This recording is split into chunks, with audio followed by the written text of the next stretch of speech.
नमस्कार दोस्तों, welcome to my YouTube channel motor point. आज का जो मेरा वीडियो है वो बहुत ही इम्पोर्टेंट होने वाला है, क्योंकि आज मैं लेकर आने वाला हूँ आपके लिए इस गाड़ी के नेगेटिव। एज अ ओनर आपने यूट्यूब पे बहुत सारे वीडियो देखे होंगे ओनरशिप वाले, ड्राइव वाले, बट किसी ने नेगेटिव नहीं बताया अच्छे से। सभी लोग बोलते हैं कि इसमें डीजल इंजन नहीं है, इसका माइलेज कम है, तो मैं ऐसी कोई बात नहीं करूँगा। ये है MG एस्टर शार्प टर्बो मतलब 1.3 पेट्रोल इंजन है इसका।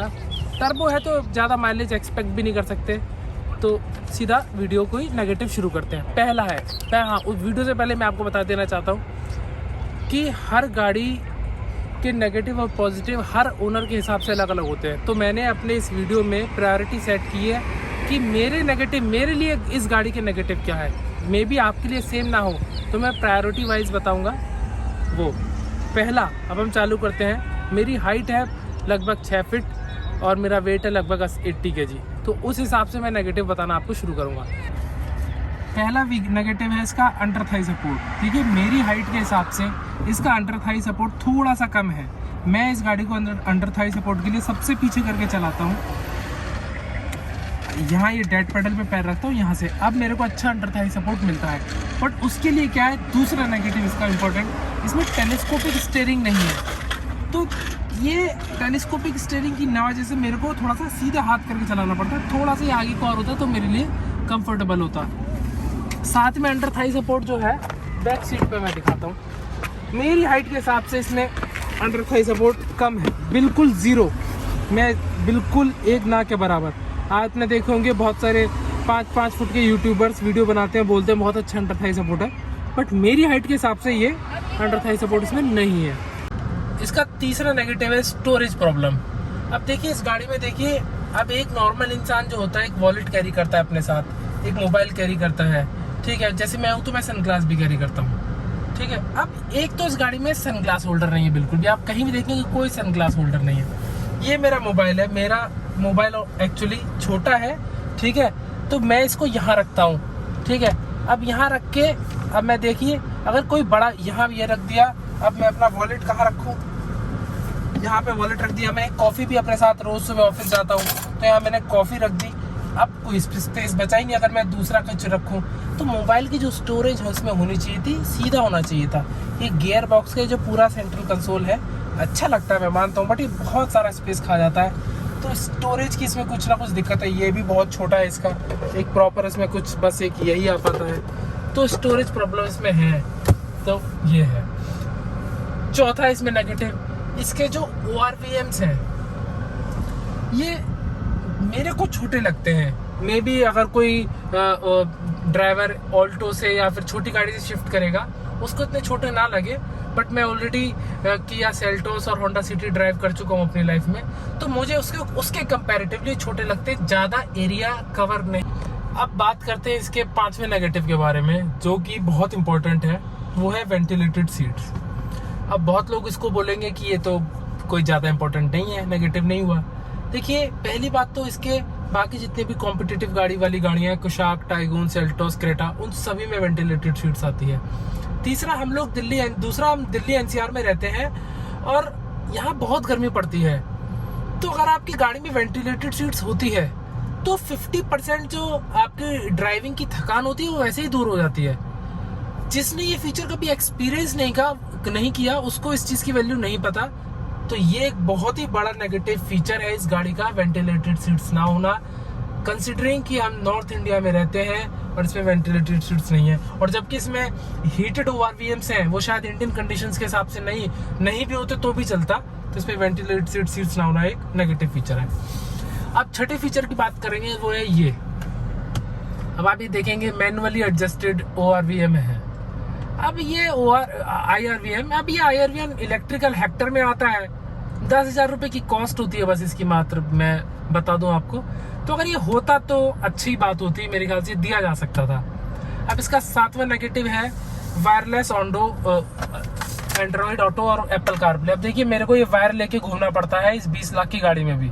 अब देखिए मैं वायर लेके घूम रहा हूँ, मेरे को यहाँ पे कनेक्ट करना पड़ता है ये ऐसे, तो ये अच्छा नहीं लगता है। अब आजकल तो नेक्सॉन में जो 11-12 लाख की पड़ जाती है उसमें आ रहा है, सोनेट में आ रहा है, ये सेल्टोस में आ रहा है। तो ये इसमें भी एक प्रीमियम, अगर आप इतनी गाड़ी बना रहे हो, इतना अच्छा इंटीरियर दे रहे हो, तो एक वायरलेस एंड्रॉयड ऑटो भी दिया जा सकता था। एटलीस्ट टॉप मॉडल्स में तो आप दे ही सकते थे।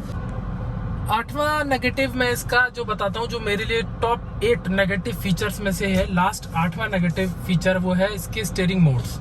स्टीयरिंग मोड्स होना बहुत अच्छी बात है, इसमें है, बट क्या है ना कि जब जैसे हम हाईवे पे गाड़ी चला रहे हैं, ठीक है, और एकदम से हमारा एक टाउन आ गया, वहां पे हमें थोड़ा स्टीयरिंग अपना लाइट करना है, तो उसके लिए हमें यहाँ जाना पड़ता है, उसके बाद व्हीकल सेटिंग पे जाना पड़ता है, उसके बाद EPS पे जाना पड़ता है, उसके बाद यहाँ पे आपका अर्बन दबाना पड़ता है, तब जाके स्टीयरिंग लाइट होता है। तो मेरे हिसाब से जैसे बाकी गाड़ियों में स्पोर्ट्स इको मोड एक बटन से स्विच हो जाते हैं, तो ये स्टीयरिंग पे होना चाहिए था। दबाया, आपका क्या कहते हैं, स्टीयरिंग हार्ड हो गया, दबाया, आपका स्टीयरिंग लाइट हो, क्योंकि इलेक्ट्रॉनिक चीज स्टीयरिंग पे भी दिया जा सकता था।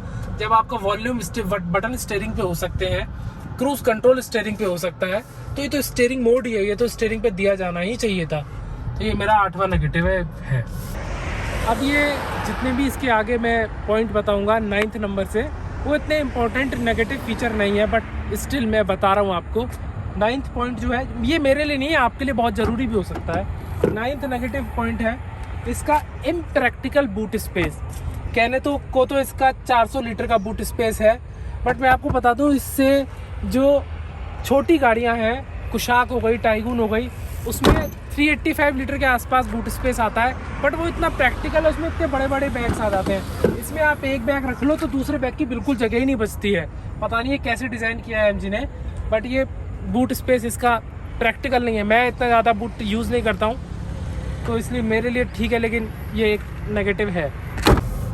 10वां इसका मैं आपका पॉइंट गिनवाना चाहूँगा, 10th 360 डिग्री कैमरा। अब देखिए इसमें 360 डिग्री कैमरा आता है, ये देखिए इसके पिक्सल्स इतने टूटे हुए हैं कि बिल्कुल भी मजा नहीं आता है।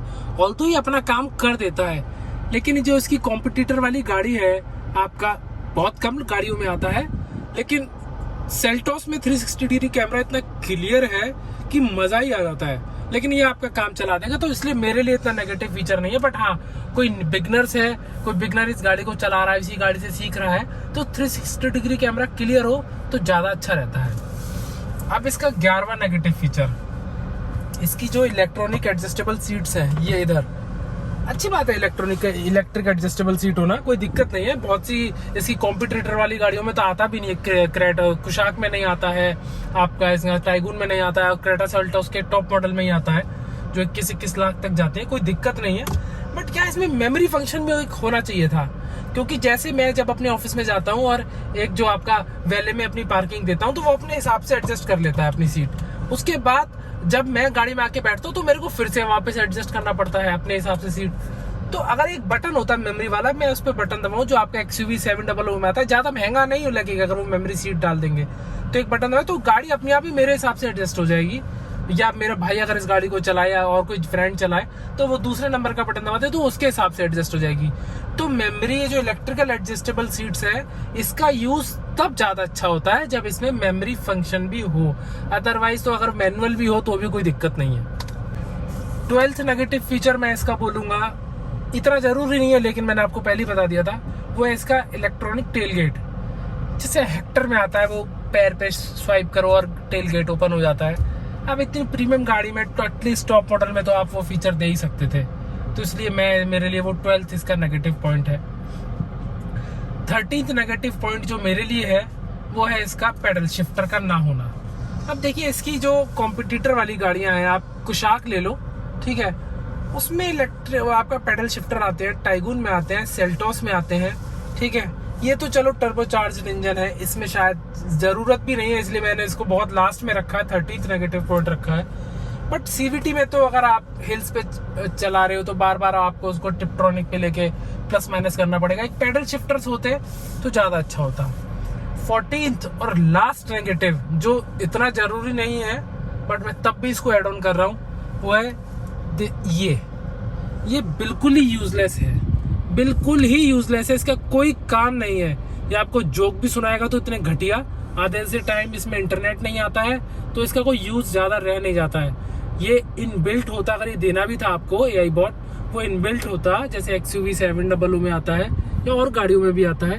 बाकी इसका मेरे को तो यूज़ नहीं लगता। प्लस जो इसकी प्रीमियमनेस होती है वो भी इसको थोड़ा सा क्यूट की तरफ ले जाता है। आपके बच्चों को, आपकी गर्लफ्रेंड वाइफ को अच्छा लगेगा, बट पर्सनली मेरे को ज़्यादा अच्छा नहीं लगता है ये। देखिए, गाड़ी में मैंने आपको 14 नेगेटिव इसके गिनवा दिए। ऐसी बात नहीं कि गाड़ी बहुत नेगेटिव ही है। अगर मैं आपको इसके पॉजिटिव गिनवाने बैठूंगा तो शायद सुबह से लेके रात हो जाएगी। मैं आपको सही बता रहा हूँ, ये गाड़ी मैं इससे 100% सेटिस्फाइड हूँ। बट हाँ, कुछ ऊपर नीचे थोड़ी बहुत कमियां हैं। हर गाड़ी सबके लिए परफेक्ट नहीं होती, इसलिए बहुत मुश्किल से मैंने 14 नेगेटिव पॉइंट्स लाया हूँ मैं अपने ओनरशिप रिव्यू के हिसाब से। Thank you so much.